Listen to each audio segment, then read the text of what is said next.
Assalamualaikum warahmatullahi wabarakatuh. Perkenalkan, nama saya Gerrit Arisandi dan teman saya. Muhammad Abiyu. Oke, pada video kali ini kami akan menjelaskan mengenai fenomena-fenomena fisika pada fisika kuantum.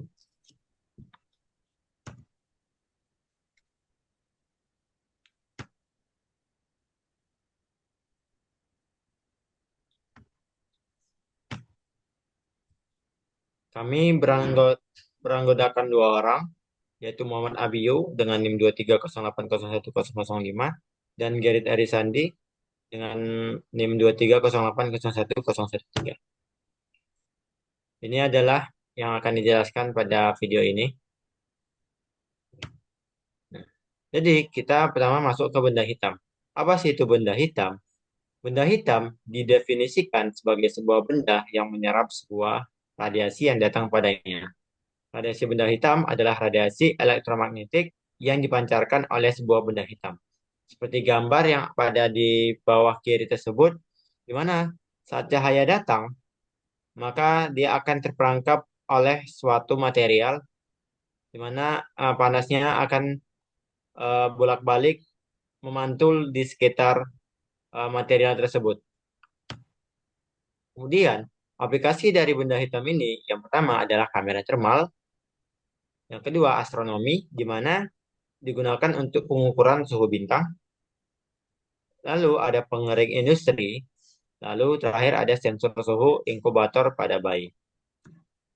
Yang kedua adalah hukum Stefan Boltzmann, di mana jumlah energi yang dipancarkan per satuan permukaan sebuah benda hitam dalam satuan waktu akan berbanding lurus dengan 4 dengan pangkat 4 temperatur termodinamikanya. Yang dimana persamaannya adalah I sama dengan tau T pangkat 4. Untuk kasus benda panas yang bukan benda hitam, persamaannya adalah I total sama dengan E dikali tau dikali T pangkat 4. Kemudian persamaan yang lain yaitu P per A sama dengan E tau T pangkat 4. Aplikasi dari hukum Stefan Boltzmann ini adalah mendesain pupuk industri, penghitungan pelepasan panas gedung, dan sistem pendingin satelit. Yang ketiga adalah hukum pergeseran Wien. Nah, hukum pergeseran Wien ini masih berhubungan dengan hukum Stefan Boltzmann dan juga dengan aplikasi benda hitam. Di mana persamaannya adalah lambda maksimal dikali T sama dengan C. Di mana untuk mencari lambda ini, yaitu lambda max sama dengan C per T. Aplikasi hukum pergeseran Wien ini antara lain adalah pertama, menentukan suhu permukaan bintang, yang kedua, kalibrasi sensor inframerah, yang ketiga, deteksi area hotspot kebakaran hutan via satelit. Dan kita masuk ke teori kuantum Planck dan foton. Max Planck menjelaskan bahwa radiasi elektromagnetik hanya dapat merambat dalam bentuk paket-paket energi atau kuanta yang dinamakan foton, di mana persamaannya adalah E sama dengan H dikali V, ya di mana H adalah konstanta Planck dan V adalah kecepatan. Kemudian ada kesamaan lain yaitu En sama dengan N dikali H dikali V. Aplikasi dari teori kuantum Planck dan foton itu antara lain. Yang pertama ada laser, di mana digunakan untuk operasi lasik. Yang kedua untuk printer laser. Yang kedua ada fiber optic. Yang ketiga ada LED atau light emitting diode dan OLED. Yang keempat ada sensor untuk kamera digital. Lalu ada efek fotolistrik.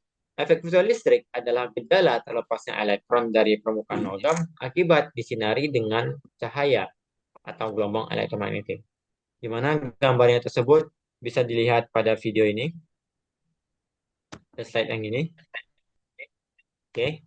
Kemudian, efek fotolistrik akan terjadi jika frekuensi foton lebih besar dari frekuensi ambang logam, di mana F itu lebih besar dari F0.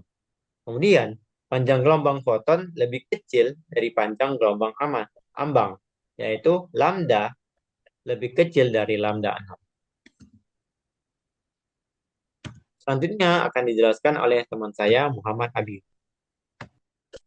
Oke, kemudian pada efek fotolistrik itu ada berlaku persamaan, misalnya seperti berikut yaitu E sama dengan EK ditambah dengan W, yang mana E itu ada HV atau energi foton, EK itu adalah energi kinetik foton, dan juga W itu adalah fungsi kerja logam, yang mana setiap satuannya itu adalah joule.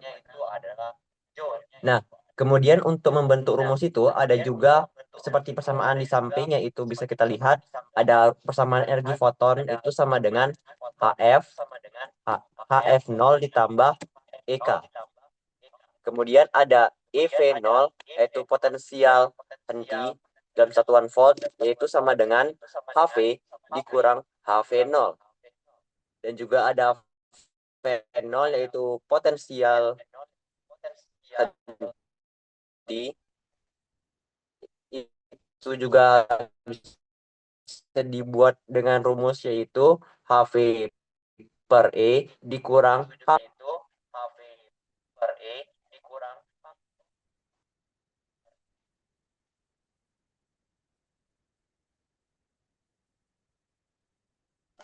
Oke, next slide.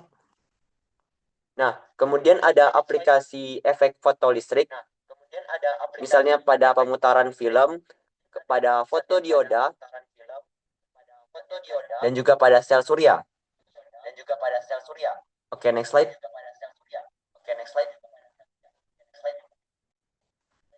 Nah, kemudian ada aplikasi efek fotolistrik, yaitu sensor pintu otomatis, foto multiplier, itu deteksi radiasi,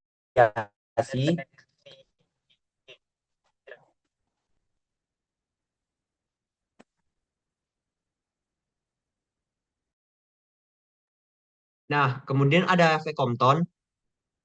Efek Compton itu adalah atau Compton scattering itu adalah sebuah efek di mana sebuah suatu cahaya yang mengenai sebuah elektron itu akan mengalami suatu pe- dipecah gitu, yaitu seperti gambar berikut, yaitu ada foton insiden foton, yaitu foton yang akan mengenai elektron dan ada target elektron yang sedang dalam kondisi yang akan dikenai oleh cahaya, maka elektron tersebut akan mengalami dua hal, yaitu elektron tersebut akan berekoil ataupun mengalami perubahan arah, dan juga scatter foton, yaitu foton tersebut akan mengalami perubahan arah seperti yang dijelaskan tadi.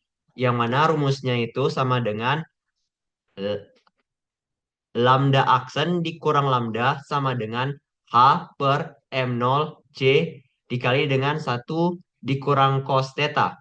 Oke, next slide. Nah, efek Compton itu memberikan sebuah informasi bahwa cahaya itu adalah sebagai partikel yang mana tumbukan foton dengan elektron-elektron bahan, yang mana itu rumusnya bisa dianggap dengan suatu simbol yang mana itu lambda aksen lebih besar daripada lambda. Oke, next slide. Nah, kemudian ada aplikasi dari efek Compton yaitu radioterapi kanker, yang mana itu adalah suatu sinar X, yang suatu sinar radiasi gamma yang akan diberikan kepada seorang pasien, yang mana itu bertujuan untuk mengurangi eh, sel-sel kanker di dalam tubuh. Kemudian ada Compton Scattering Telescope, yang mana ini adalah jenis teleskop untuk mengamati benda luar angkasa dengan menembakkan foton-foton ke arahnya. Kemudian ada juga analisis material, misalnya dengan menggunakan uji material tertentu dengan menembakkan foton ke arahnya. Oke, next slide. Nah, kemudian ada gelombang de Broglie, partikel yang menyatakan bahwa partikel yang bergerak seperti elektron itu dapat berperilaku seperti gelombang. Dan juga menurut de Broglie, panjang gelombang partikel tersebut memenuhi persamaan sebagai berikut, yaitu lambda sama dengan H per MV sama dengan atau sama dengan H per P. Oke, next slide. Nah, ada juga aplikasi dari gelombang de Broglie, yaitu mikroskop elektron, yang mana mikroskop elektron ini bisa dipakai di berbagai bidang, misalnya di biologi dalam pengecekan suatu bentuk sel dari bakteri ataupun bisa sampai virus, Dan juga di bidang di bidang material bisa juga untuk mendeteksi jenis dari material tersebut. Misalnya pada scanning electron microscope. Ada juga difraksi elektron untuk kristalografi yang mana itu juga untuk menentukan jenis kristal, rinitas dari suatu material, dan juga bisa dipakai sebagai teknologi chip dan juga semikonduktor pada elektronika. Oke, next slide. Nah, berikut adalah contoh dari aplikasi De Broglie juga yaitu sinar X, yang mana itu sinar X itu akan memancarkan suatu gelombang gelombang alfa yang mana itu akan menembus daging manusia yang mana hanya bisa ditahan oleh tulang. Jadi akan nampak gitu tulang manusia tanpa menampakkan bagian daging gitu dari manusia. Oke, next slide. Berikut ini ada juga contoh dari adalah mesin untuk membuat X-ray, yang mana ini bisa dia lihat di rumah-rumah sakit gitu ya. Ini bagian dalamnya, yang mana itu ada lead case, mana case-nya itu berupa timbal dan ada katoda dan juga ada eh, elektron beam. Kemudian kemudian itu diletakkan pada ruang vakum dan juga ada filter dan juga kita menggunakan anoda tungsten. Oke, next slide. Sinar X itu adalah pancaran gelombang elektromagnetik yang sejenis dengan gelombang radio, gelombang panas cahaya, sinar ultraviolet, tapi itu dia mempunyai panjang gelombang yang sangat pendek, sehingga dapat menembus benda-benda. Nah, sinar X ini pertama kali ditemukan oleh Röntgen pada tahun 1895. Oke, next slide. Ada aplikasi dari sinar X yaitu misalnya untuk airport security scanner yang mana itu bertujuan untuk meng-scan barang-barang bawaan dari para penumpang pesawat. Ada CT scan, yang mana CT scan ini itu untuk sama seperti airport security system, yaitu dia untuk men-scan bagian yang tidak bisa dilihat. Ya, kemudian ada non-destructive testing, yaitu untuk mengetes dari kerusakan dari suatu material, kemudian untuk menganalisis artefak arkeologi, yaitu untuk menganalisis misalnya umur ataupun bagaimana isian dari suatu artefak itu ya sudah lama, yang juga sudah rapuh begitu. Oke, next slide.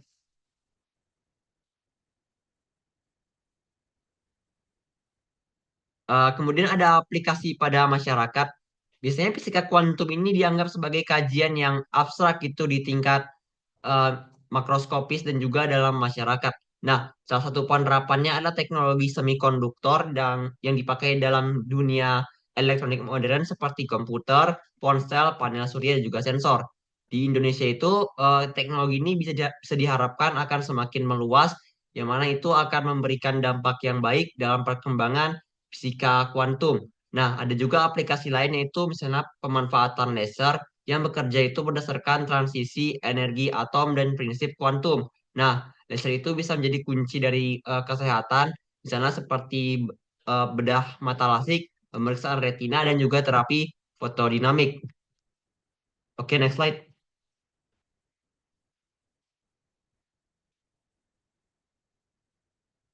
Nah, juga dalam efek fotolistrik yaitu misalnya pada fisika kuantum itu bisa dipakai sebagai panel surya. Dalam bidang transportasi, navigasi, eh, efek mekanika kuantum juga digunakan pada teknologi GPS dan juga jam atom. Selain itu, riset terbaru itu seperti komputasi kuantum mulai dikembangkan di beberapa universitas di Indonesia, di mana itu diharapkan bisa meningkatkan pembelajaran setiap mahasiswa dalam mengembangkan fisika kuantum. Oke, next slide. Berikutlah daftar pustaka yang kami gunakan ya. Oke, next slide.